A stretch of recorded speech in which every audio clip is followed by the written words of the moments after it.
Welcome to this year's rendition of the worst anime of 2019, according to my anime list, with your host, that girl from Kmart! Hello, all you 2020 Reptilla waifus out there, and let's talk about some anime, here on the Anime Channel. 2019 was a real banger for anime last year. Before all the disappointment, medical testing, and radical ways in which we consume toilet paper, we had cute girls working out and mined broccoli. Simpler times for simpler folks. And yet, with every good anime that graces us year after year, has got to be some stank hug at the bottom, waiting for its next victim to swim in its ranks. This is a video about wallowing in that assumed filth. At least, I'm not alone this time, for I have enlisted the help of my editor, Lamp, to shoulder the burden and bring to you, our lovely viewers, the finds that you seek. We can't just randomly name an anime in the bad bin without some sort of structure, and to do that, we got them rules. Rule number 1. Like last time, we are only considering 2019 anime with a mouse score below 6. My anime list may not be the greatest for certain gauges of likability, but if there's one thing they're good at, it's getting passionate otaku to voice their rage-filled opinions for bad anime. And bad anime we shall seeketh. Rule 2. Once we've chopped out all the good boys, sequels, movies, OVAs, those 3-minute animes, kids animes, and Gentai, we then take an honest look at the pile of anime we have left and give each a mini review to see if these shows really deserve to be here or not. Unlike last year, I tried to definitively dub a worst anime of the year. But now that it's me and Lamp making this video, I'm just gonna keep it chill and just talk about the horrors or happiness. We might see. Everybody's taste in anime is different, and you might have something that you thought was the worst, so you should post that in the comments below and tell us about it. You know, it's great having someone to share the pain of bad anime with occasionally. I think me and Lamp's opinions will differ greatly, but let's just see how this hootenanny goes all the same. Scope, scope, skidee, the first anime we're going to see.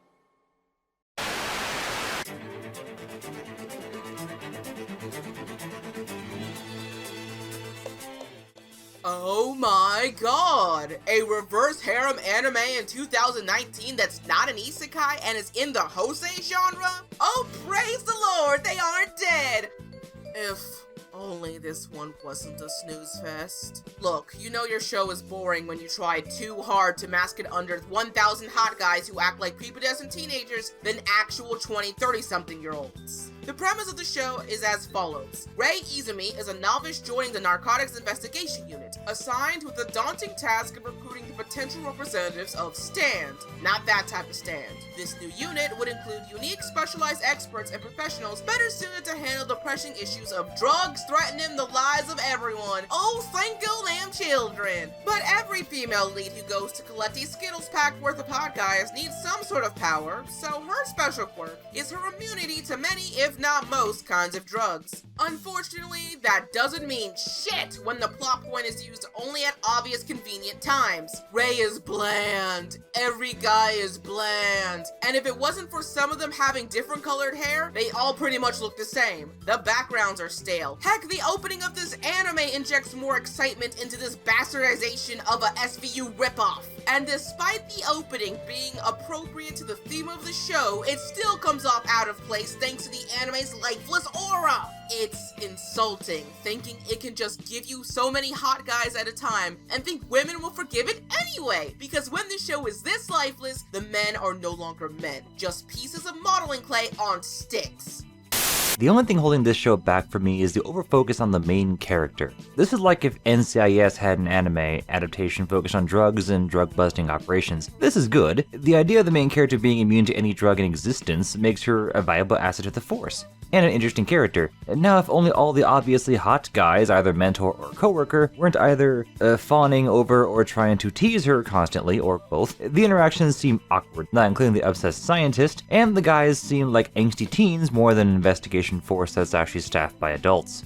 Somehow the guys all come around to liking the main girl and wanting to protect her. A bit predictable, really. That being said, the moments the characters delve into actual backstory or serious topics, including these sparse action scenes, aren't overdone, and actually help build the characters to more than stereotypes of crime dramas. The settings are nicely rendered, and the character design makes the extra cute guy accents nice and artsy. Even the office setting seems crisp and highlights the characters in the foreground. I want to keep watching it personally, so I'd say it's more of a 6 out of 10 than the score it got.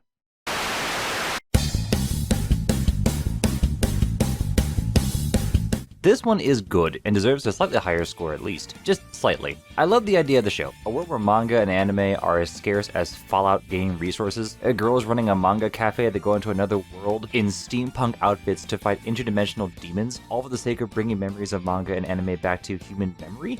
Heck yeah! If only the cafe scenes weren't so bland. A lot of the cafe time is spent highlighting the importance of manga or anime to culture in general.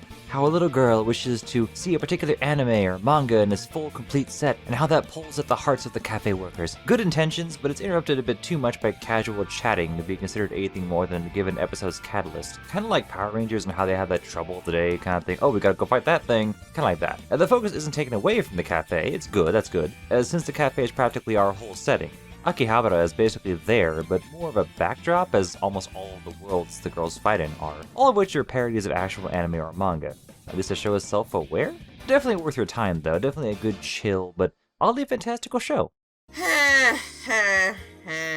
I'm not gonna be as nice as Lamp here on this one. This show deserves where it is. The animation is the first notable sign from bad Animeville. I may not be the keenest on technical terms, but I swear this show reuses clips in such a noticeable way. The characters' combat was laughable. Sometimes the transition from magical girl transformation to action looks sped up. Now I do agree with Lamp that the concept of the show is neat, but its execution was not only bland but unmemorable. Oh wait, I can remember something that was memorable. The removals of half of episode 1 and the entirety of episode 2. Apparently, changes were made related to the parody series in the show that's in similarity to Is That Order a Rabbit? In this series, the characters hop in the media Blue's Clues style and try to fix the anomaly haunting a given work and causing it to be forgotten by the masses. There was an entire story beat dedicated to hopping in this world like Is the Order a Rabbit, meeting similar characters and trying to fix the issue.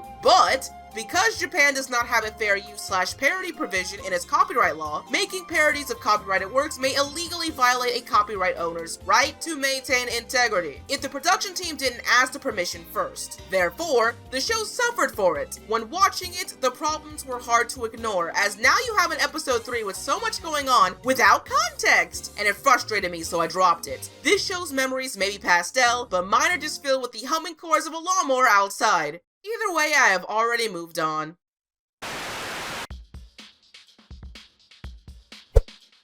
And now it's time for another fun-filled segment of Community Corner, the time where I highlight other outlets in the anime community in hopes that other people will have a look-see. Today's outlet comes to us with a message about enjoying your trash. No matter what genre of anime you're into, everyone's taste is boiled down to weird anime junk food, and you should be proud of that. Anime Palooza is a YouTube channel ran by my girl Gigi, the hippest place for shoujo father this side of Texas. You want a place to learn about getting anime on the cheap? Maybe you want some cool, smooth, chill times and want to listen to various podcasts she has on the channel. Or maybe you're just like the rest of us and enslave yourself to the very sparkly, yet microtransaction-packed fiesta that is Ultrapre. Whichever way you slide it, one of these might pique your fancy. So if you're not so inclined, don't be shy and dive headfirst at www.youtube.com/animepalooza today, so you too can roll around in the glorious scent of shoujo trash.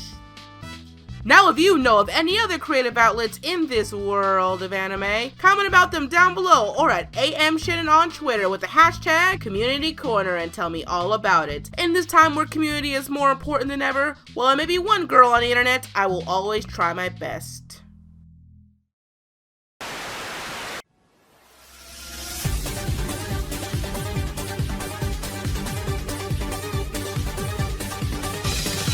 This one is kinda meh, but in a good way. We've all seen our fair share of dramatized sports anime, and this one is mostly the same, save for the nerd/jock pairing. This one happens to focus on soccer and the competition between schools, and also very clan-based team fights that border on Game of Thrones level, but strangely fits well. The show keeps a good pace on general events and doesn't spend too long on arguments between teammates, but the moments and details I've seen them focus on tend to be inconsequential, one being how several characters used to play soccer and how that's so traumatic somehow, or several spats between upper and lower classmen on soccer teams, and then the lower classmen argue with each other over formalities. And while I appreciate the butting heads of the main two characters for dramatic comedic effect, it tends to be the same argument over and over. I'll admit I only watched the first half of the show, but even the stakes of the matches seem small no matter how dire the character made it seem. Maybe this is due to rushed writing, but the show lacks a sense of depth. Maybe I'm looking into it too much. Something I did notice is a strange use of 3D animation in the background. The characters are walking by in a school foreground or school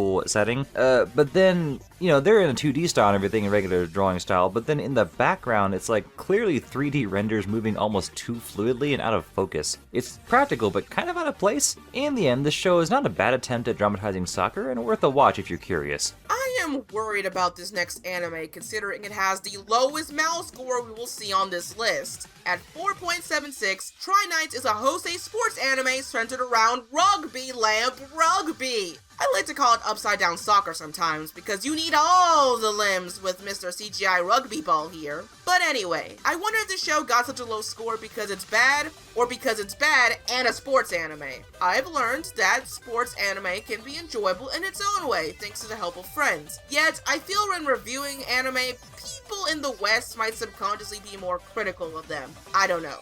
Try Nights in this case does deserve to be in this video, for I found it feeling empty in execution both literally and figuratively. Figuratively in the sense that it was very meh in being a compelling sports anime.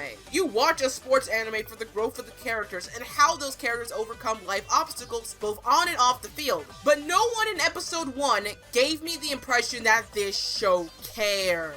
Genius guy whose build isn't fit for rugby feels hollow, like I can predict what's going to happen to him throughout the series. Jock blonde kid was so cliche at pushing main character to join the team that it felt like a chore to me when watching the main highlights of this sports anime, The Sport.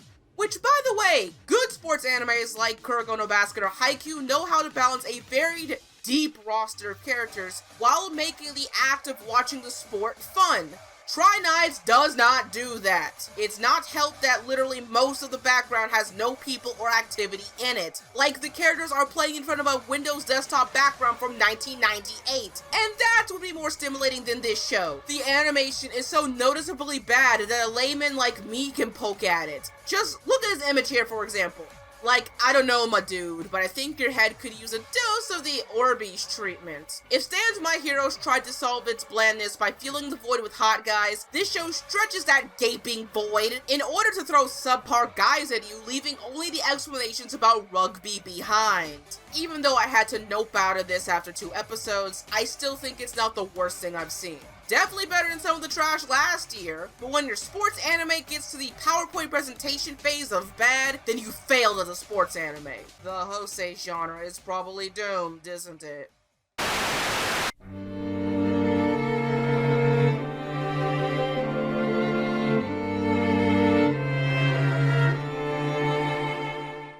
We talked about Try Nights, which has the lowest mouse score. Let's now look at the anime with the highest mouse score on this list of 5.97, Val X Love. And it's a trashy harem anime. Oh yeah! The main thing I have to say about this one is that I don't hate it. In fact, it's the only anime so far I'm willing to watch the entirety of. But for every one good thing it does, doesn't mean it's not drowned in heaps of mediocrity. The synopsis goes, Akuma are wreaking havoc upon the world, and the only ones who can stop them are the 9 sacred swords of Valhalla, cutely packaged in the form of basic harem bitches, in order for these weapon Kanchinkas from heaven to save the world. They must level up their skills through the power of love. As you see on the surface, it's basic bitch territory that should spell this anime for disaster. I mean, the background characters look terrible, the animation sometimes does that super fast motion to look more dynamic, the multiple harem cliches it likes to repeat gets aggravating, but you know, what? The main character kinda saves this. Takuma, our man of the hour, is a scary-faced big guy you see from time to time in harem anime, but what this anime does well is how he's framed in both to benefit the plot and further his potential character development. Even if I say potential with big air quotes, because most of the time it feels like the show does everything but develop. Anyway, the first episode takes its time hammering down the sentiment that Takuma gets highly discriminated against because of his appearance, despite never doing anything, and being actually a cowardly teddy bear on the inside. In one scene, he's studying in the park like all good students should. Yet, even grown-ass adults want to call the police on him. Not only is this relatable to others having this issue in real life, even if it is exaggerated, it circles back to the core narrative since the Akuma are dangerous creatures everyone can actively see, and he being pinned for these crimes as the quote-unquote Akuma works for what's needed here. Furthermore, Takuma is someone easy to root for, not just because he's relatable, but he's also so damn wholesome. Like, his desire to study and avoid people are naturally established and not just thrown in for the sake of a trope. So the payoff of him being a good person despite all the bad rep he gets is uplifting. I just wish, so wish, the show wouldn't push him with Natsuki so much. She is like 30% of why I don't recommend this show even now. Natsuki plays the tsundere character so straight it's annoying. So annoying. So annoying. Why could it have been Futaba or Mitsuba or President Chick here? Why her? God, I hate her and her damn cliches. My point is, I found some good things to like about this show, and I can confirm that it's a complete 180 from the shows I've seen on this list so far. Is this still trash? You bet ya sweet bub it is. But quality trash nonetheless. This show snuck up on me in its execution. It almost over and underplays its premise at the same time, and I like the show's idea. The main character is a rather intimidating guy who naturally looks demonic or ugly. This makes him shunned by society so he avoids people, but he can't ignore the practically harem of girls at his house who controls most of his day. These girls are in various levels of importance in the school, like one's the president, one's the popular girl, etc. The same school that the main guy goes to, by the way. And also happen to be technological, Valkyrie-level warriors that fight monsters. Yeah, but they require the main character to basically grope them or get them flustered. Like, it is kind of unclear, but it got a bit intimate. Then they transform to fight. I get the tone the show's going for. On the surface, it's a rom-com about a socially awkward student learning to be more open to the world while providing lewd-ish moments for the funny and or fan service-y type things. A standard fare, but the show also seems to keep this fantastical side way under. Like, post-note at the ends of episodes under. Even the rom-com side seems a bit flat. It's typical spats or life lessons, and that's appreciated in any show like this. Just the difference in sometimes sudden tonal shift is a bit off-putting. Also, the animation for monster fights and the effects are pretty cool. They're nice. I just think the whole show needs a bit more balance. This show I like. It deserves a higher score than it has, but I think maybe I haven't watched far enough in to justify that. It's not common to see jet skiing portrayed in a show, let alone combined with sharpshooting or paintball-ish, like water guns. Of course, the show stars all female racers, and you bet your butt there's fan service, but strangely doesn't interrupt the experience. I love the graphics used for the jet skis, and to an extent, the setting. The town and school are nice and pastel and soft to emphasize the characters who are kind of shallow. We have the serious sharpshooter girl who wants to do really well and excel, but is always held back by some kind of, some vague idea of struggle or failure, I'm not sure. Then the main character who's happy-go-lucky and just wants to ride jet skis as best she can and doesn't matter if the other girls are mean, but they're fine, and it makes the struggles kind of just paper deep is all. If the conflict actually leads to a major change-ups, I don't actually know, but so far I like it. The tone of the show is of student life and intense racing. You're not here for the depth. I can understand how the score is what it is, but I think it should get better than it has. Kandagawa Jet Girls is a club anime about a main character who's inspired by her mom to become a professional jet ski sharpshooter gal. She'll attempt to follow in her now dead mom's footsteps while meeting friends and rivals along the way. Pretty simple to understand, right? Though I don't know if it's just the back-to-back bad animation I've been watching for this thing, but this show is definitely the prettiest and most colorful anime I've seen for this video. Also, maybe not maybe lesbians, ho! This show's sexual tension for girl-on-girl action is through the roof, man. Quick shout out to the super boob jiggle physics at the end of episode 3. But I'm not complaining, as unlike Val X Love, it doesn't get in the way of other parts of the show. Most of the time. For me, they're just really fucking funny. What you're actually here for is watching brown-haired chick become friends with black-haired chick and be the best team for the upcoming Kandagawa race championship thing. I'm just gonna skip the part about the actual characters because I agree with Lamp here. Once again, these characters are nothing but tropes. However, it's enjoyable when the show brings all the tropes together for some intense boobs and laughs. I love the show's start at the first episode, taking its time to develop the loose strings of Rin's and Aoi's love of the hobby until they come together in a cute friendship sort of way, so they can help each other be better jet girls. Between its slightly more polished visuals, cute girl wholesomeness, and funny boob shots galore, it does deserve at most a 6. Probably something I won't finish anytime soon. Yet it's a fun time either way. The American girls were special though. I'm coming back to this show eventually just to see those two. If I continue this video more, it'd be too long, so let's make this a two-parter, folks! If you want to keep up to date with all the bad anime goodness, please subscribe to the Anime Misfit today! Please, please, I'm so close to 600 subs, I can taste it! Follow me on Twitter and join the Discord if you're so obliged. Following my usual shields to support me on Patreon, with actual tiers this time. Random thought, I really want bubble tea, so I'm thinking of making it from scratch. I don't know if anyone cares, but I'll keep you posted, I guess. And now to attempt at ordering the tapioca starch on Amazon. Shannen out!